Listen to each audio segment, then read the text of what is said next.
गहरी हरियाली से भरा हुआ, सूरज की रोशनी को मुश्किल से भीतर आने देने वाला फुसफुसाता जंगल कई वर्षों से अपने रहस्यों को छुपाए बैठा था। लोक कथाओं में कहा जाता था कि यह जंगल जिंदा है, पेड़ बातें करते हैं, पत्तियां कानाफूसी करती हैं और जो कोई भी जंगल के नियमों का उल्लंघन करता है वह कभी वापस नहीं लौटता। कहानी की शुरुआत आर्यन, एक युवा वाइल्ड लाइफ फोटोग्राफर जिसने दुनिया के कई अनदेखे हिस्सों की तस्वीरें खींची थी, इस बार इस रहस्यमयी जंगल में कुछ अनोखा खोजने आया था। उसे किसी पुराने आदिवासी राजा के खजाने की अफवाहें सुनाई दी थी, लेकिन उसका असली मकसद जंगल की खूबसूरती को अपने कैमरे में कैद करना था। आर्यन अपने कैमरा बैग और कुछ जरूरी सामान के साथ जंगल में प्रवेश करता है। पहले तो सब कुछ सामान्य लगता है, पंछियों की चहचहाहट, बहती हुई नदी की हल्की आवाज और ठंडी हवा। लेकिन कुछ घंटों बाद जैसे ही वह जंगल के गहरे हिस्से में पहुंचा, चीजें अजीब होने लगीं। अजीब घटनाएं शुरू होती हैं। आर्यन का कंपास तेजी से घूमने लगा और उसका जीपीएस अचानक बंद हो गया। उसके आसपास की आवाजें भी धीरे धीरे कम होने लगी, जैसे जंगल उसे अपनी दुनिया में खींच रहा हो। रात होने पर आर्यन ने जंगल में अपना टेंट लगाया।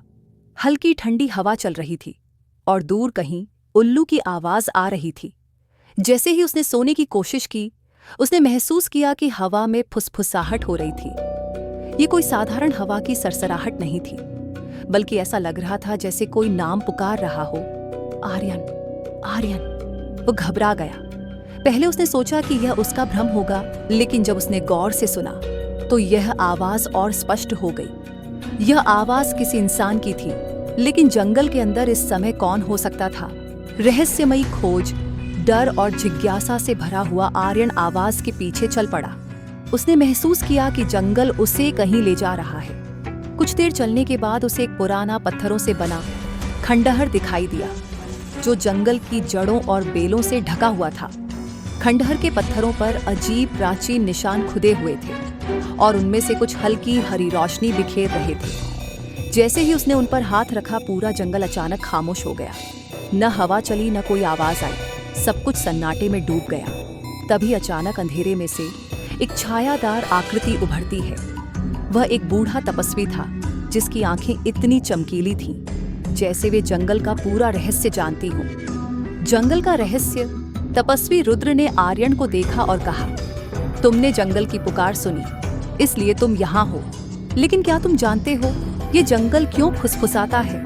आर्यन ने सिर हिलाया। रुद्र ने कहा, यह जंगल एक प्राचीन आत्मा का घर है। वर्षों पहले यहाँ के राजा ने इस जंगल की रक्षा के लिए अपनी आत्मा त्याग दी थी।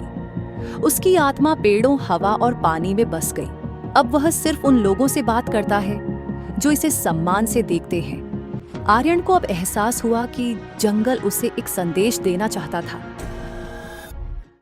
असली परीक्षा तभी जंगल में एक भयानक गर्जना गूंजती है। आर्यन ने पीछे मुड़कर देखा। एक काला तेंदुआ उसकी तरफ देख रहा था। उसकी आंखें वैसी ही हरी चमकती थीं जैसी उन पत्थरों की। तेंदुआ धीरे धीरे उसकी तरफ बढ़ा। आर्यन का दिल तेजी से धड़कने लगा, लेकिन उसने भागने की बजाय शांत रहने का फैसला किया। तेंदुआ उसके चारों ओर घूमा और फिर ठीक उसके सामने बैठ गया। उनकी आंखें मिलीं और उसी क्षण आर्यन को समझ आ गया, यह कोई साधारण तेंदुआ नहीं था। ये उसी आदिवासी राजा की आत्मा थी। जंगल उसे परख रहा था। अगर वह यहाँ लालच में आया होता, खजाने की खोज में, तो शायद अब तक वह जिंदा न होता। लेकिन उसने जंगल को सम्मान दिया, इसीलिए उसे जंगल का सबसे बड़ा रहस्य सौंपा गया। अंत।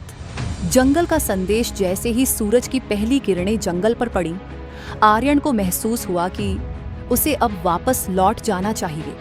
जंगल ने उसे स्वीकार कर लिया था, लेकिन उसकी परीक्षा खत्म हो चुकी थी। रुद्र ने उससे कहा, अब तुम्हें जाना होगा, लेकिन याद रखना, ये जंगल सिर्फ उन्हीं को बुलाता है जो इसकी भाषा समझते हैं। आर्यन ने जंगल को एक आखिरी बार देखा। हवा फिर से बहने लगी थी, पक्षी फिर से चहचहा रहे थे। उसने हल्की आवाज में धन्यवाद कहा और तभी हवा में फिर वही फुसफुसाहट गूंजी, जब दुनिया तैयार होगी तब लौट आना।